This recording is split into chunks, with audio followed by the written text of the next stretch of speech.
안녕하세요. 저는 나이 40을 넘긴 이혼남입니다.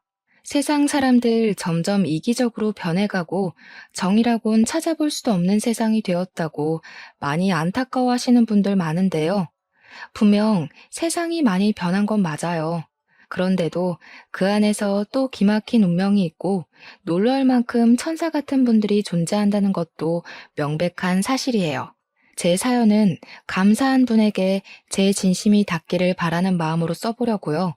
지금부터 제게는 인생에서 가장 아름다운 시기였고 앞으로도 그렇게 기억될 그날의 이야기를 들려드릴게요. 저는 아주 심성착한 아내와 결혼을 했습니다. 아내는 요양병원에서 일하는 간호사였어요. 간호사인 아내가 어르신들을 대하는 모습이 너무 천사 같아서 한눈에 시선을 빼앗겼었습니다. 당시 아내가 일하는 요양병원에 아빠가 입원해서 아내를 만나게 되었거든요. 그때 아빠는 간질환 문제로 집에서 관리가 어려워 전문 요양병원으로 입원한 것이었어요. 우리 아빠를 아내가 담당했는데 역시 전문가라 그런지 환자를 대하는 솜씨가 유려하고 센스 있더라고요. 게다가 아내는 목소리도 엄청 여리게 보였어요. 저 살면서 그렇게 심성 예쁘고 말씨 곱상한 여자는 처음 봤습니다. 솔직히 첫눈에 반했다고 해도 과언이 아니었네요. 운명인 여자를 보면 아, 저 사람이다 라는 촉이 온다던데 제가 그걸 아내를 보고서 제대로 느꼈습니다. 이대로 아내를 놓치게 된다면 평생 후회를 할 것 같았어요. 그래서 제가 먼저 연락처를 물었습니다. 감사하게도 아내는 저의 관심을 반겨주었어요. 그 뒤로 저희는 연인이 되었는데 당연히 제가 더 많이 좋아했다 보니까 아내를 귀찮게 할 정도로 잘해줬어요. 이것도 해주고 싶고 저것도 해주고 싶은 마음이 제 일상까지 송두리째 흔들어 버릴 만큼이었죠. 근데 그게 행복했습니다. 저 때문에 아내가 웃는 모습을 보면 모든 세상이 제 위주로 돌아가는 기분을 느꼈거든요. 겨우 2개월 만났을 뿐인데 저는 평생 아내와 같은 곳을 바라보고 싶었고 평생 아내를 즐겁게 해주고 싶다는 생각이 들었어요. 일은 판단이라는 거 알지만 제가 감정을 참지 못해 아내에게 청혼을 해버렸어요. 아내는 저보다 5살이 어린 여자였는데 저와 달리 당시 20대였거든요. 결혼 정년기보다는 빠른 시기라서 당연히 거절당할 거 알고 청혼을 했었어요. 그런데 놀랍게도 아내가 제 청혼을 받아주더라고요. 그것도 흔쾌히 말이지요. 아내의 쉬운 결정에 오히려 제가 당황하여 아내한테 억지로 청혼 받아주지 않아도 괜찮다고 했어요. 그랬더니 아내가 해주는 말이 정말 예뻤습니다. 우리 같은 생각하는 거 아니었어? 오빠 마음이 곧 내 마음이야. 나도 오빠랑 더 일찍 많은 시간을 같이 보내고 싶어. 분명 제가 청혼을 했는데 도리어 제가 청혼을 받은 기분을 느꼈어요. 그렇게 저랑 아내는 서로의 마음이 맞아서 연인이 된 지 2개월 만에 결혼식을 올렸습니다. 아내는 가족이 없다고 했어요. 그런데도 정말 바르고 씩씩하게 자라온 것 같아서 제가 다 기특했습니다. 저희는 굳이 상견례가 필요 없었기에 우리 집에만 인사를 했던 게 다였어요. 아내는 자신이 가진 것도 없고 고아에다가 직업도 월등하지 않아서 저희 부모님한테 미움받을 걸 두려워하더라고요. 그럴 필요 없다고 해줬어요. 저희 부모님 정말 마음 좋은 분들이거든요. 고아인 아내의 처지를 알고 우리 가족들은 알아서 따뜻하게 대우해 줬습니다. 특히 엄마는 저처럼 아내를 기특하게 보았어요. 혼자 장하게 컸다면서 하늘에 계신 사돈이 자랑스럽겠다고 아내의 긴장한 마음을 풀어주기도 했습니다. 아내는 다행히도 저희 가족의 관심을 매 순간 감동하며 우리에게 더 잘했어요. 무엇보다 기뻐하긴 아빠가 제일 기뻐했죠. 아내와 아빠는 간호사대 환자로 더 친하게 지냈습니다. 아내도 일을 하면서 시부 모시는 마음으로 입원 중인 아빠를 세심하게 보필해 주었어요. 아내는 마치 원래 우리 식구였던 것처럼 잘 어울렸습니다. 엄마는 저녁마다 우리를 꼭 불러서 아내를 밥 한 끼 든든하게 먹인 후에 배웅해주고 그랬어요. 아내가 저희 집안 식구가 되자 집안에 햇살이 든 것처럼 행복에 겨운 날들이 늘어갔는데요. 어느 날이었어요. 아무리 가정이 화목하더라도 아빠의 병환이 이유 없이 회복될 순 없잖아요. 아빠는 갈수록 건강이 안 좋아졌어요. 간 공여자가 쉽게 나타나지 않아서 아빠의 수술은 계속 미뤄지고만 있던 상황이었습니다. 그런데 저희가 너무 단기간에 사이가 가까워져서 그런가 어느 날 아내가 파격적인 제안을 해왔는데요. 아빠 병실로 우리 식구를 전부 모아놓고 얘기를 해주더라고요. 제가 아버님께 간 이식을 해드리고 싶어요. 아버님 더 늦으면 정말 고비일 수 있거든요. 제가 간 이식하는 거 허락해달라고 불렀어요. 아내의 제안을 듣고 깜짝 놀란 엄마와 저는 당황해서 서로 대답을 눈치 보고 있었어요. 그러다 엄마가 나서서 아내에게 그럴 필요 없다고 거절을 하였습니다. 하지만 아내도 엄마가 거절을 할 것 같았는지 이미 조직 검사까지 다 받았다고 고백하더라고요. 안 된다. 우리가 어떻게 남의 집 귀한 딸내미한테 그런 짓을 하겠어. 그건 내가 나중에 사돈 얼굴 볼 낯이 없을 것 같아. 다른 방법이 분명 있을 거다. 꼭 알맞은 공여자가 나타날 거야. 그 알맞은 공여자가 저예요. 저라고 생각해 주세요, 어머님. 아버님부터 살리고 봐야죠. 전 정말 괜찮습니다. 다른 건 생각하지 마시고 지금은 아버님 살리겠다는 생각만 해주세요. 아내는 아빠를 꼭 살리고 싶어 했습니다. 그건 우리 가족 다 마찬가지였어요. 그래서 저랑 엄마는 아내가 강력하게 주장하는 것에 끈질기게 반대를 못했습니다. 아내를 만나기 전까지 저희 집안이 지옥 같긴 했었거든요. 아빠를 위해서 저랑 엄마 둘 다 조직 검사를 했는데 불일치가 나오는 바람에 하루하루 공여자가 나타나기만을 기다리면서 괴로운 시간을 보내고 있었단 말이죠. 그런데 우리 집안 숨통을 트이게 해주겠다고 아내란 은인이 나타나 제안했어요. 심지어 아내는 우리에게 이식을 허락해달라고 부탁까지 하고 있었습니다. 고개를 숙이고 부탁을 해야 하는 입장은 저희 가족이었는데 말이에요. 저희 가족은 아내의 말이 고맙긴 했지만 미안한 마음은 어쩔 수 없이 크게 들었어요. 그러나 결국 아내 덕분에 마음이 놓인 것도 사실이었습니다. 끝내 저희는 아내가 저희에게 부탁했던 것처럼 마찬가지로 이식을 부탁하게 되었어요. 아빠는 아내의 손을 잡으면서 고맙다고 눈물을 흘렸습니다. 세상에 이리 마음이 고운 사람이 또 있을까? 아가, 내 평생 너한테 이 은혜 갚으면서 살 거야. 절대 너의 선한 마음을 잊지 않을 거다. 그렇게 아빠는 아내의 간을 이식받게 되었습니다. 당연하게도 건강을 회복하셨어요. 그날로 우리 식구는 아내에게 고마워서 더 잘했습니다. 저 또한 제 생명의 은인인 아내에게 더 큰 사랑을 느꼈어요. 이렇게 큰일을 해준 아내한테 그저 고맙다고 인사만 하는 건 도리가 아닌 것 같았는데 그걸 아빠도 마찬가지로 생각을 했던 건지 아내에게 깜짝 선물을 해주었는데요. 아빠가 아내 명의로 오피스텔 하나 장만해 준 거 아니겠습니까? 저희 아빠가 저 어렸을 때부터 한결같이 짠돌이어서 재산을 갖고 있더라도 흥청망청 내놓는 사람이 아니었는데 아빠가 그런 큰 결단을 내렸다는 것에 저랑 엄마는 정말 놀랐어요.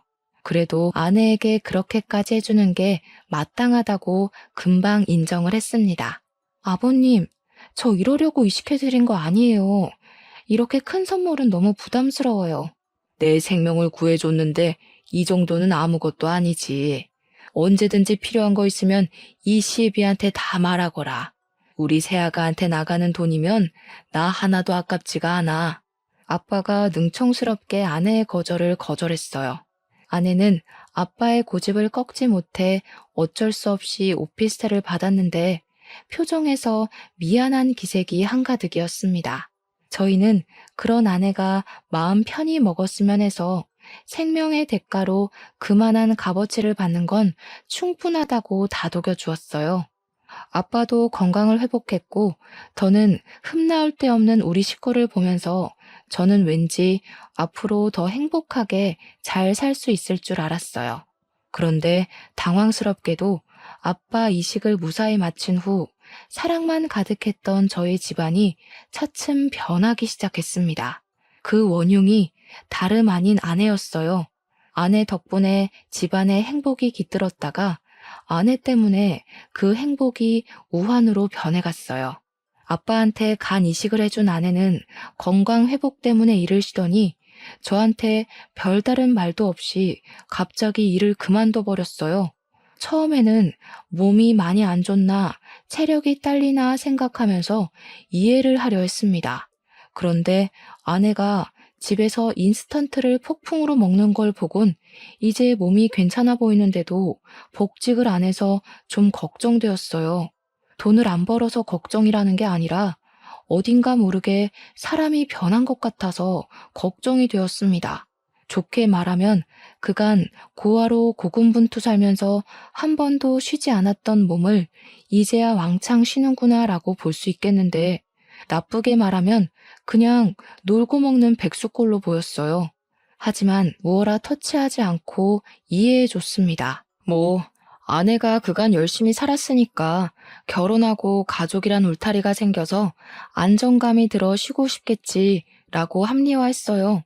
근데 저도 사람인지라 한 번씩 아내의 행동에 화가 날 때도 있었는데요. 여보, 많이 바빠? 나 라면 좀 끓여주면 안 돼? 라면 하나 먹고 자면 기분 좋게 잘 수 있을 것 같은데. 나 바쁘잖아. 지금 출근 준비 중이야. 라면 정도는 당신이 해 먹을 수 있으면서. 아, 해줘. 나 지금 네일 발라놔서 손을 못 움직여서 그래. 새벽 내내 영화 본다고 아무것도 못 먹었더니 배고프단 말이야. 아내는 밤낮까지 바뀌어서 제가 출근하는 아침까지 깨어 있었다가 제가 퇴근해서 오는 시간에는 잠을 자고 있었어요. 생활 패턴이 이렇게 달라져 버린 것도 제겐 하나의 스트레스였습니다. 그래도 저는 참았죠. 부모님도 아내가 이렇게 지내는 거 알지만 다 이해해 주시거든요. 이해해 줘야 된다고 강요하기도 하시고요. 아내가 저렇게 부탁할 때면 저는 결국 미루고 미루다 끝내 아내에게 라면 하나 끓여주고 출근을 했습니다. 그리고 나중에 귀가하면 제 스트레스는 한층 더 쌓여요. 아내가 아침에 먹은 라면 냄비를 씻지도 않고 그 자리에 그대로 두거든요. 여기저기 돌아다닌 흔적도 그대로 남겨두고 옷이고 속옷이고 전부 바닥에 널어놔요. 집안일도 다 방치해서 그야말로 엉망진창인 집구석이 저의 퇴근을 반기고 있죠. 갈수록 강도가 심해지는 아내의 태도에 정말 턱끝까지 할 말이 차올랐지만 우리 집안의 은인인 아내랑 싸우고 싶지 않았습니다. 아빠 간이식을 해줄 때만 해도 제가 아내를 향해 속으로 다짐했었거든요. 아내가 실수로 사람을 죽였다고 하더라도 그거 내가 다 감싸주겠다고 말이죠. 그만큼 아내에게 고마워서 아내가 뭘 하든 다 보듬어줄 작정이었다는 겁니다. 그래서 아내가 실망스러운 모습을 보일 때마다 그때의 다짐을 수천 번 되뇌며 저 혼자 바깥일, 집안일을 다 하며 지냈어요. 내 아내가 잠깐 방황하고 있는 거라고, 다시 천사 같던 이전의 모습으로 돌아올 거라고 믿으면서 말이에요. 아내는 아빠한테 받은 오피스텔에 세를 주고 있었어요. 그래도 그나마 그건 관리를 잘하는 것 같았습니다. 유일하게 그 오피스텔 관리만이 아내를 움직이게 했어요. 입주민이 민원을 넣으면 해결해 주려고 외출을 했거든요. 그때만이 그나마 멀쩡한 사람이 되는 아내에게 저는 차비하라고 용돈 2, 3만 원씩 쥐어주기도 했어요. 그거라도 열심히 해야지. 안 그럼 아내가 완전히 망가질 것 같았거든요. 그러나 조금이라도 아내가 나아지길 바랬던 저의 바램은 끝내 산산조각이 나고 많은 일이 생겼는데요.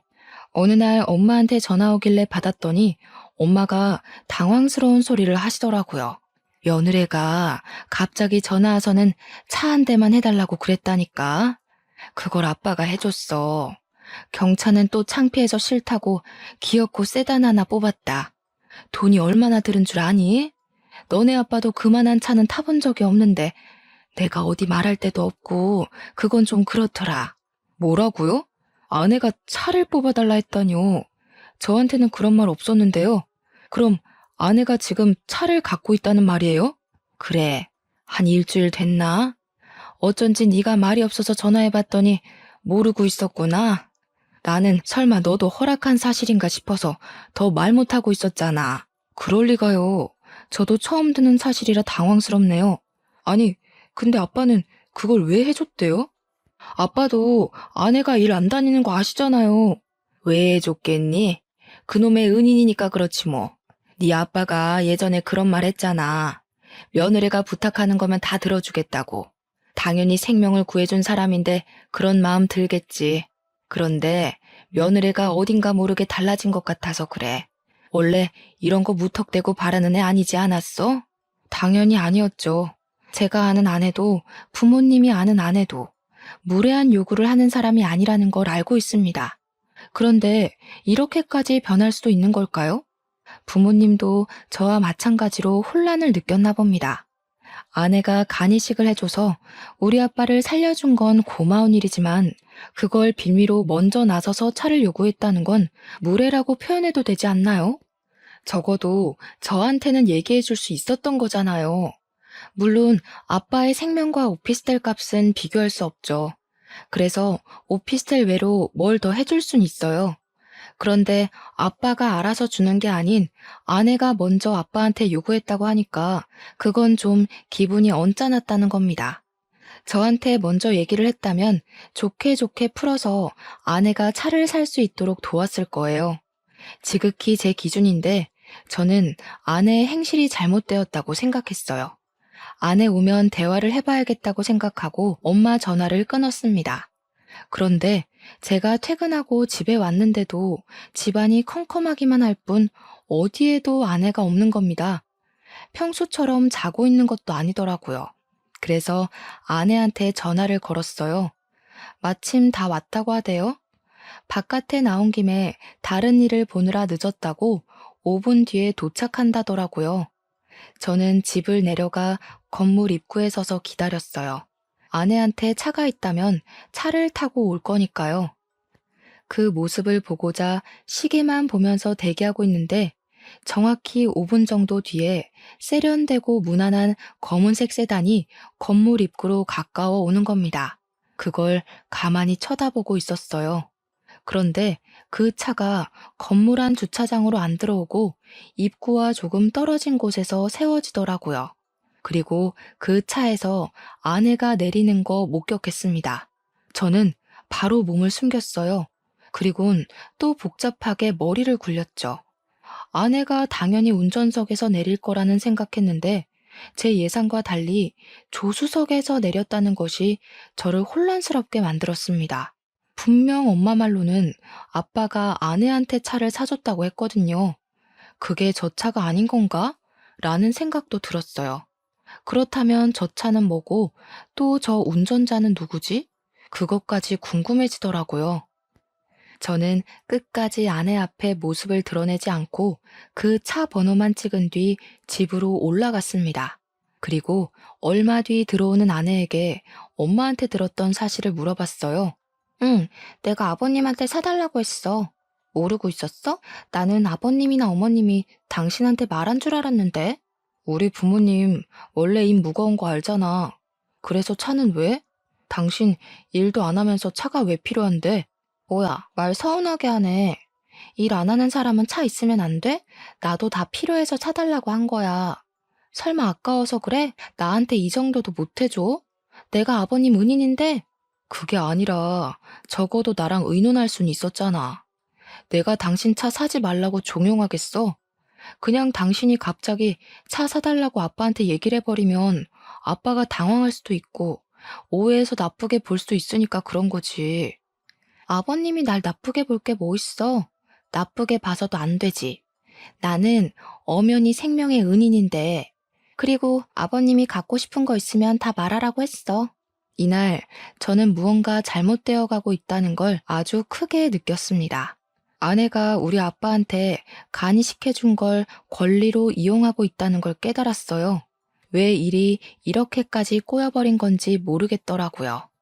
무척 당황스러웠던 저는 저도 모르게 지금 우리 아빠 이용하는 거냐고 아내에게 화를 내버렸습니다. 그러자 아내가 그런 제 모습을 서운해하며 삐쳐서는 방으로 들어가 버렸어요. 그 바람에 아내한테 차는 어쨌고 얻어 타고 온 차는 뭐냐는 걸 묻질 못했어요. 그날 밤은 저도 머리가 너무 지끈거려서 다른 방에서 잠을 잤습니다. 결혼하기 전만 해도 우리 사이가 이렇게 빨리 틀어질 거란 생각은 못했는데 역시 결혼하기 전 상대방과 사계절을 함께 해보라는 어른들의 말씀을 들을 걸 그랬나 후회가 되었어요. 간호사로서 어르신들을 대하는 아내의 천사 같은 모습이 결코 거짓으로 보이지 않았거든요. 제가 사람을 제대로 알아보지 못해서 이렇게 되어버렸다는 건 누굴 탓할 수도 없는 노릇이라 더 괴로웠던 것 같네요. 그날 이후 저는 아내에 대한 신뢰를 완전히 잃어버렸어요. 그래서 며칠 뒤에 또 입주민 민원을 해결하러 간다는 아내의 뒤를 밟았습니다.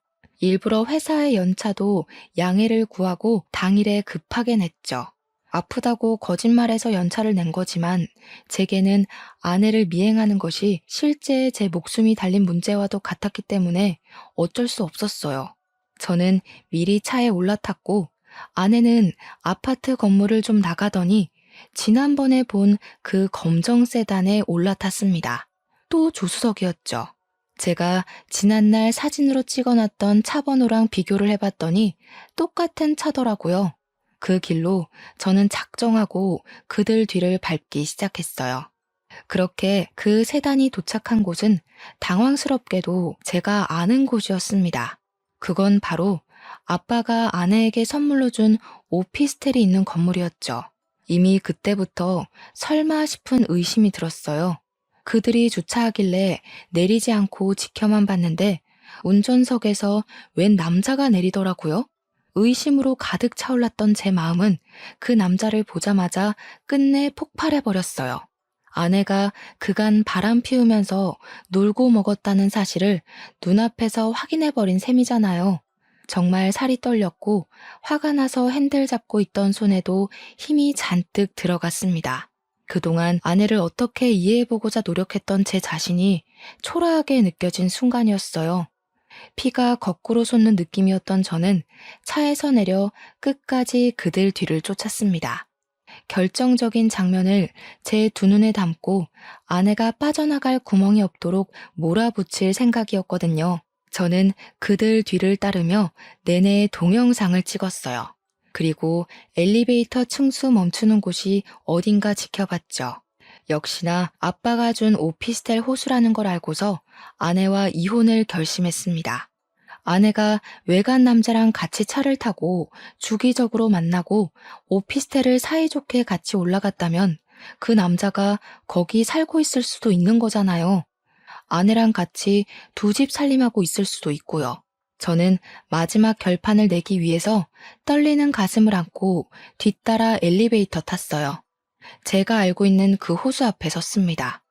모든 걸 끝낼 마음을 먹었더니 그간 짧았던 결혼 생활이 필름처럼 지나가서 속상했어요. 그래서 저를 이렇게 만든 아내를 더 용서할 수 없었습니다. 망설임을 관두고 바로 초인종 눌렀어요. 그런데 안에서 반응이 없더라고요. 혹시나 인터폰으로 확인이라도 할까봐 저는 일부러 인터폰 안 보이는 곳에 서 있었습니다. 얼마 뒤 문이 조심스레 열렸고 누군가가 얼굴을 내밀었는데 예상대로 운전석에서 내렸던 그 남자더군요. 저는 바로 그 남자를 밀치고 안으로 들어갔어요. 안에서 아내를 발견했습니다. 그 순간 실망은 절망이 되었고 직접 마주보니 분노를 더 참기 힘들었어요. 주위에는 아내 것으로 보이는 옷, 속옷, 장신구, 개인용품 등등이 보였습니다. 제가 주위를 쭉 둘러보다가 황당해서 헛웃음 터뜨리니 아내가 당황함을 감추지 못하고 말했어요. 여보가 여길 어떻게 왔어? 설마 내 뒤 밟은 거야? 이 상황에 그게 중요하니? 지금 이게 뭐 하는 짓이야? 여태 우리 아빠가 사준 집에서 딴 놈이랑 살림 차리고 있었던 거야? 아무리 개념이 없어도 그렇지 어떻게 아빠가 사준 집에서 바람을 피워? 아니, 그게 아니야. 당신이 오해한 거야. 우리 이상한 사이 아니고 그냥 친구야. 옛날부터 가까이 지냈던 친구. 친구 같은 소리 하네. 네가 무슨 변명을 대도 내 눈으로 직접 본 걸 설득시키진 못해. 이렇게 증거가 수두룩빽빽한데 어떤 멍청이가 그딴 해명에 속겠어. 내가 당신 많이 좋아했다고 이런 것도 눈 감아줄 거라 생각했던 거야? 사람을 기만해도 정도가 있어야지. 네가 우리 아빠를 살렸다고 해서 내가 네 불륜을 이해할 필요는 없는 거잖아. 더는 못 참아주겠다. 그만 이혼하자. 이혼하자는 제 말에 아내는 갑자기 울음을 터뜨리면서 저를 붙잡았습니다. 그 손길마저 싫어서 저는 아내를 강하게 뿌리쳤어요. 그랬더니 아내가 힘없이 넘어져 버리더라고요. 더 이상 저랑 상관없는 사람이니 아내가 어떻게 되든 신경 안 쓰고 나가려 했습니다. 그런데 갑자기 상간남이 나서서 제 멱살을 잡더라고요. 어떻게 여자를 때려요? 우리 누나가 그런 거 아니라잖아요. 적어도 사람이 하는 말은 들어보고 판단을 해야 될 거 아닙니까? 이 정신 나간 놈이 뭐라는 거야? 상황 파악 안 돼요? 그쪽이 지금 무슨 짓에 가담한지 모릅니까? 남의 가정 망쳐놓은 주제에 정의로운 척 하지 마세요. 그래봤자 상간자 새끼인 건 똑같으니까. 저는 상간남을 뿌리치고 현관으로 갔어요. 그런데 문고리를 잡고 열자마자 뒤에서 상간남이 누나 하면서 소리를 치더라고요. 무슨 쇼를 보여주려고 그러나 싶어 돌아봤는데 아내가 기절해 있는 겁니다. 살짝 당황하긴 했지만 결국 쇼한다고 생각했어요. 제가 이미 눈으로 확인한 게 있는데 그들 상황극에 넘어가 줄 리 없잖아요. 무시하고 나오려고 했는데 그 순간 상간남이 서럽게 울면서 119까지 신고를 하더라고요. 그제야 당황한 저는 속는 셈 치고 다시 아내에게 가봤습니다. 제대로 확인한 아내는 정말 의식 없는 모습이었어요. 코피까지 흐르고 있더라고요. 깜짝 놀라서 얼른 아내를 끌어안았어요. 정신 차려보라고 흔들었는데도 아내는 마치 죽은 사람처럼 늘어져 있었고 감은 눈 사이로 흰자만 보였습니다. 상간남이 신고한 119가 뒤늦게 도착하고 저는 보호자 자격으로 급히 구급차를 같이 올라탔어요. 그런데 상간남도 따라오더라고요. 아무리 급박한 상황이라도 저는 눈물까진 안 흘렸는데 상간남 혼자 구급차 떠나가라 울면서 아내 손을 꼭 잡고 있는 겁니다. 구급차에서 내리고 응급실로 향할 때까지 상간남이 아내 곁을 못 떠났어요. 처음엔 저도 정신없어서 상간남의 존재를 신경 써줄 여력 안 되었지만 나중에는 심기에 거슬리더라고요. 그래서 사람들 못 듣게 작은 목소리로 상간남한테 꺼지라고 했습니다. 사람 많은 데서 괜히 개망신당하고 싶지 않으면 그만 가시죠. 아무리 저랑 아내가 이혼할 사이라곤 하지만 저 아직 아내 남편이에요. 지금 그쪽 상당히 선 넘고 있거든요. 상간남은 아직도 아내 때문에 눈물을 흘리고 있었어요. 곧 울음이 범벅된 얼굴로 저를 째려보면서 제 멱살을 잡더군요. 기가 찼습니다. 지금 당장 멱살을 잡고 싶은 입장은 저인데 되레 저를 상간남 취급하듯 노려보는 상간남이 황당했어요. 그때였습니다. 간호사가 와서 아내 보호자를 찾았어요. 그래서 저는 상간남을 밀어내고 바로 손을 들려고 했죠. 그런데 그것마저 상간남이 먼저 손을 들면서 먼저 나서더라고요. 결국 인내심이 바닥으로 떨어진 저는 상간남에게 성질을 내려고 이봐요 하고 불렀습니다. 그런데 그 순간 상간남이 간호사한테 자기를 소개하는 말 때문에 당황해서 말문이 막혀버렸어요. 가족분이세요? 환자분이랑은 무슨 관계세요? 남동생이에요. 우리 누나 어떻게 됐어요? 지금 바로 수술 들어가는 거예요? 보호자는 어디서 기다리면 되죠? 상간남이 정신 못 차리고 간호사를 졸졸 따라갔습니다. 저는 그 자리에 멍청하게 서 있다가 뒤늦게 걸음을 뗐어요. 저 멀리 앞장서서 수술 동의서에 사인하는 상간남을 멀찍이 지켜봤어요. 남동생이라니 아내는 분명 저랑 결혼할 때 고아라고 했습니다. 그런데 갑자기 남동생이 웬 말인 건가 싶었어요. 뜻밖의 상간남의 정체에 상당히 혼란을 느꼈죠. 상간남 말이 거짓말일 수도 없는 게 수술 동의서 때문에 가족관계 조회가 가능한가 보더라고요. 심지어 아내랑 이 상간남이랑 그 병원을 자주 방문했는지 이력에 남아 있었다는 것에서 저는 상간남이 아내의 남동생이 맞다는 걸 더 의심할 수 없었어요. 아내는 남동생이 동의해주는 덕에 수술에 들어갔습니다. 저랑 그 남동생 둘이 수술실 앞에 덩그러니 남아 있었어요. 저는 겨우 눈물을 그친 그 남동생을 물끄러미 쳐다봤어요. 무슨 말을 어떻게 물어야 할지 고민하느라 쉽게 질문하지 못했습니다. 그런데 제가 묻기도 전에 남동생, 그러니까 저한테는 처남인 그 남자가 알아서 말을 해주더라고요. 속이려고 그런 건 아닌데 죄송합니다. 누나가 말하지 말래서 말 못했어요. 사실 우리 누나가 좀 많이 아파요. 누나가 직접 말할 때까지 기다리려고 했는데 이건 좀 아닌 것 같아서 말씀드리려고요. 처남이 해주는 아내의 실체는 제가 전혀 알지 못했던 사실들이었고 충격에 입을 다물 수 없었어요. 알고 보니 아내가 혈관 질환이 있어서 1년의 시한부 선고를 받은 상태였더라고요. 아내는 저를 만난 시점에 선고를 받았고 곧 죽음을 앞두었던지라 삶의 의지가 없었는데 저를 만나고 세상이 바뀌었다고 했대요. 저를 많이 사랑했고 사랑하는 사람을 통해 두근거림도 느꼈고 또 그로 인해 다시 사는 기분을 느껴서 좋았다고 했다는 겁니다. 제가 청혼했을 때 아내는 그 청혼을 받아주고 나서도 혼자 고민을 많이 했었대요. 그때 처남이 아내의 고민을 많이 들어줬다고 하더라고요. 끝내 청혼을 거절하지 못했던 건 아내가 마지막 이기심을 발휘했던 거랍니다. 아내가 죽기 전 행복한 기억 하나 정도는 갖고 가고 싶어서 끝내 저한테 병 있다는 고백을 못하고 결혼을 진행했다네요. 그렇게 결혼을 하고 난 후도 아내는 마음이 편치 않았다고 했어요. 신혼 시작부터 아내 마음엔 이미 죄책감이 자리 잡고 있었고 아내는 그 때문에 아빠에게 흔쾌히 간 이식을 해줬던 거라고 했어요. 어차피 1년 후면 죽을 몸이니 간 떼어주는 것이 무섭지도 않았다고 해요. 그 뒤로도 아내는 우리 가족들 몰래 속으로 죄책감을 키워갔는데 우리 가족이 날이 갈수록 과한 사랑을 주자 불안하기까지 했다고 했어요.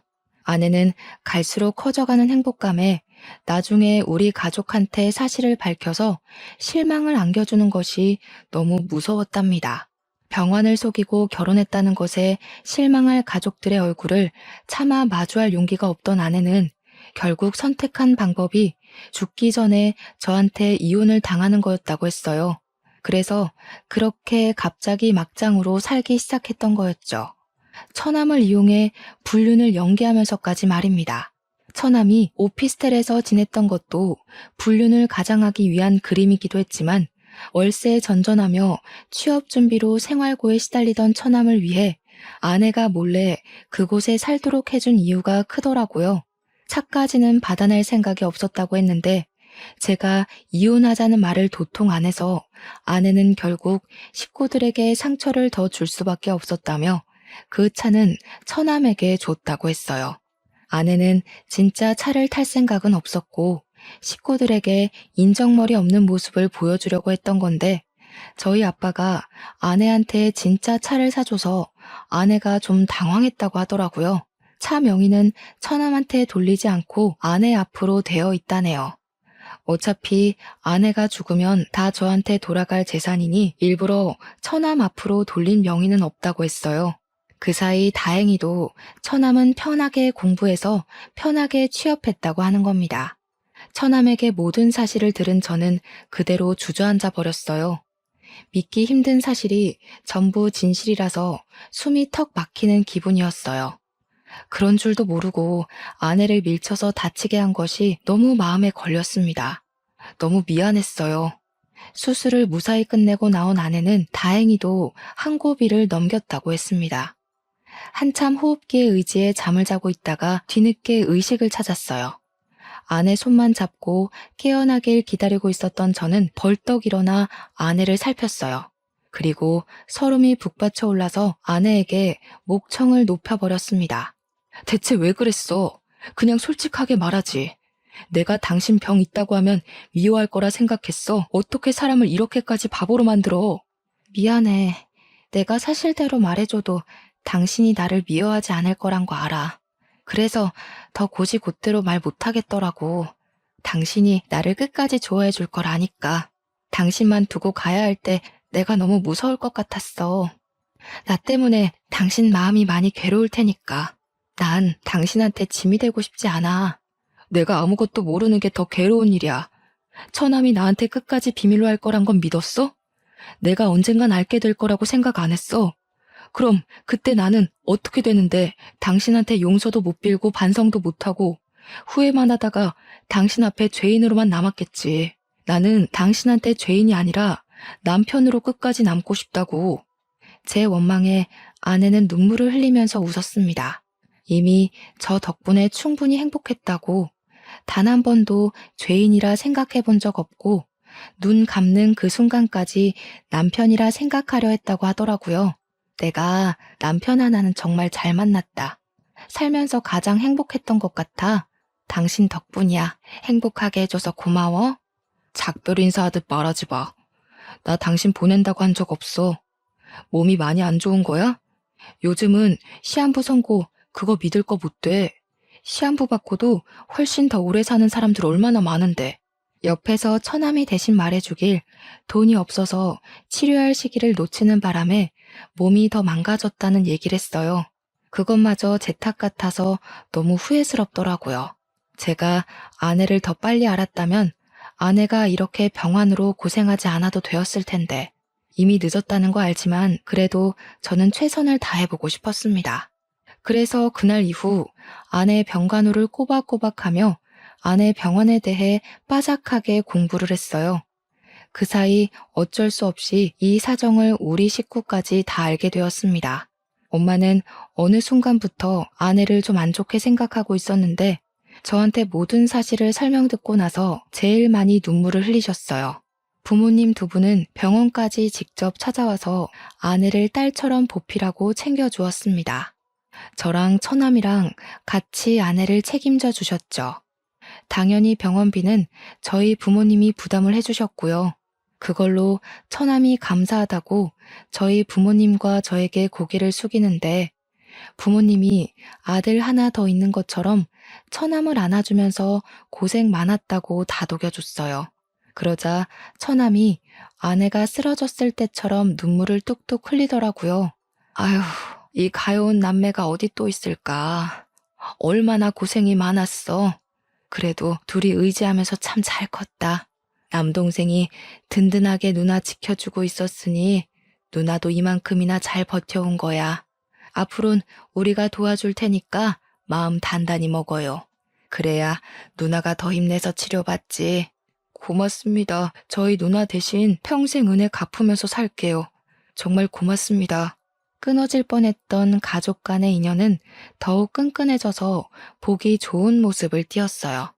처남도 우리 가족 덕분에 긍정적인 기운을 많이 받았고 하는 일 방해받지 않고서 열심히 근무도 했습니다.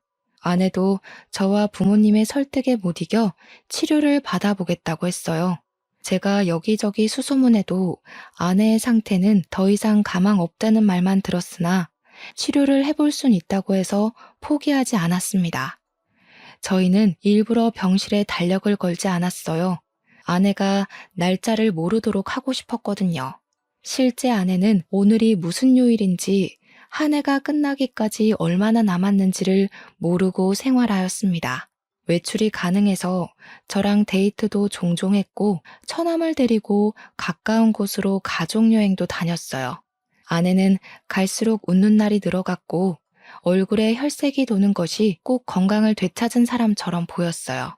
그럴 때면 말이 안 된다는 거 알지만 아내의 병환이 완치가 된 게 아닌가 하는 희망을 품었습니다.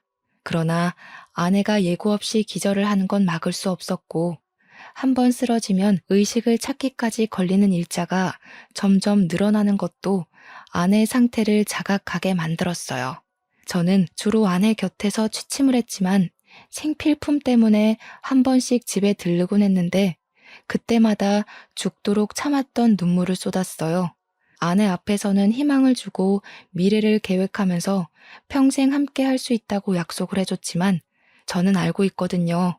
아내 몸 상태가 얼마나 악화되어 가고 있는지 말이에요. 아내를 떠나보낼 준비가 도통 안 되는데 선고받은 시간은 점점 다가오고 날짜를 알고 있는 저희만 갈수록 표정 관리가 어려웠습니다. 어느 순간부터 아내도 제가 집에만 가면 울고 온다는 걸 아는 것 같더라고요. 그럴 때마다 말없이 저를 안아주면서 해주는 말이 있었는데요. 옛날엔 내가 당신 손잡고 우리 식구들 앞에서 눈을 감는 게 너무 무서웠는데 이제는 꿈을 꿨던 것처럼 기분 좋게 떠날 수 있을 것 같아. 고마워. 사랑해. 아내 앞에선 울고 싶지 않은데 저도 어쩔 수 없는 사람인지라 아내와 이별이 가까워오니 이성을 바로잡기가 힘들었어요. 언젠가부터 아내는 안 울었는데 제 눈물은 수돗물처럼 줄줄 흘렀습니다. 그런데 이런 저희를 하늘에서 안쓰럽게 여긴 건지 제 아내에게 작은 기적이 생겨났어요. 아내가 선고받은 1년의 기간이 이미 지났는데도 아내가 저희 곁을 떠나지 않았다는 겁니다. 당연히 섣부른 기쁨일 수 있기 때문에 일부러 날짜를 넘겼어도 티를 내지 않았어요. 그런데 일주일이 지나고 2주일이 지나고 한 달이 지나도 아내는 저희 곁을 떠나지 않았어요. 그것에 놀란 저는 이 사실을 밝혔고 식구들 또한 전부 놀라서 아내에게 날짜를 가르쳐 줬어요. 가장 어안이 벙벙했던 건 아내였을 겁니다. 그때 저희 가족 모두가 상상만으론 안 될 행복을 가득 느꼈네요. 의사 선생님도 잘 이겨내고 있는 아내와 진심을 다해 돕는 가족들이 있어서 일어난 기적인 것 같다고 하더군요. 이렇게 쭉 행복할 일만 있었다면 좋았겠지만 한참 기운이 좋다가 어느 순간 갑자기 아내 건강이 확 꺾여버렸어요. 그때 저희 가족들은 또 한 번의 절망을 느꼈습니다. 어쩌면 시한부 기한을 넘기기 전보다 더 큰 절망을 느꼈는지도 몰라요. 저희는 다시 으쌰으쌰 힘을 내려 했으나 이젠 정말 마지막이 다가오는구나를 느꼈을 정도로 아내는 큰 병마와 싸웠어요. 그렇게 아내는 1년 시한부 선고를 받고 1년을 더 산 뒤에 결국 눈을 감고 말았습니다. 아내는 자신에게 시간이 얼마 남지 않았다는 걸 느꼈는지 눈을 감기 10분 전쯤에 우리 식구들한테 기운내서 작별 인사를 했어요. 좋은 기억 만들어줘서 고맙습니다. 다들 저한테 은인이에요. 제 동생한테도 좋은 가족이 되어준 거 정말 감사해요. 꼭 잊지 않을게요. 가족들에게 끝인사를 한 아내는 제게 개인적으로 더 행복했으면 좋겠다는 말을 하고는 잠을 자듯 그렇게 눈을 뜨지 못했습니다. 우리 식구는 그 자리를 한동안 뜨지 못하고 정말 많이 오열했어요. 사람이 숨을 거두고 나면 인체 중 청력 기능이 가장 늦게 죽는다고 하더라고요. 저는 끝까지 아내 손을 잡고 울면서 사랑한다는 말을 많이 해줬네요. 그 뒤로 저는 공허한 시간을 보냈어요. 아내 앞으로 된 사망보험금이 전부 제게로 왔고 아내가 아빠한테 받았던 재산도 전부 저한테 상속되었습니다. 아내는 정말 저희 가족한테서 조금도 욕심낸 것이 없었고 가져간 거라곤 저희들과 함께한 추억밖에 없었죠. 첫인상부터 천사로 보였던 아내는 끝까지 천사가 맞았네요. 제게 곁에 잠깐 머물다간 하늘의 소유물이었다고 위안을 삼고 있습니다. 잠깐이었다고 하더라도 저는 아내를 절대 잊지 못할 겁니다. 아내에 대한 그리움이 너무 강해서 재혼 생각은 전혀 안 하고 있어요. 그리고 아내랑 헤어졌다고 해서 홀로 남은 처남과 남처럼 지내고 싶진 않았어요. 가족이 되어주고 싶어서 처남을 근근히 챙기고 있습니다. 저희 집에 2주에 한 번은 와서 같이 밥을 먹곤 해요. 원래 아내 것이었던 오피스텔이랑 차는 제가 처남 명의로 돌려주었어요. 아픈 아내를 보필하면서 홀로 마음고생 많았을 처남이 앞으로는 돈 때문에 소중한 걸 잃지 않고 잘 살았으면 싶었거든요. 심지어 아빠는 아내에게 갚을 평생 은혜를 처남에게 대신 갚아줄 생각인가 보더라고요. 아내한테 그랬던 것처럼 처남에게도 뭐 필요하면 언제든지 말하라면서 든든한 부모가 되어주셨어요. 저희가 여전히 끈끈하게 살고 있다는 걸 아내가 보고 좋아해줬으면 좋겠네요. 아마 아내의 심정이라면 분명 저희 가족의 행복을 더 빌면서 앞길이 순탄하도록 보좌해주지 않을까 싶어요. 언젠가 다시 만나게 될 아내를 생각하면서 이만큼 사연을 써보았습니다. 이 글을 아마 아내에 관한 저의 마지막 기록이 될 것 같네요. 들어주시는 청취자분들이 계셨기에 제게 이렇게 아내의 기억을 또 한 번 떠올려 봅니다. 너무 감사하고요. 부디 다들 건강하게 오래오래 행복하셨으면 좋겠어요. 고맙습니다.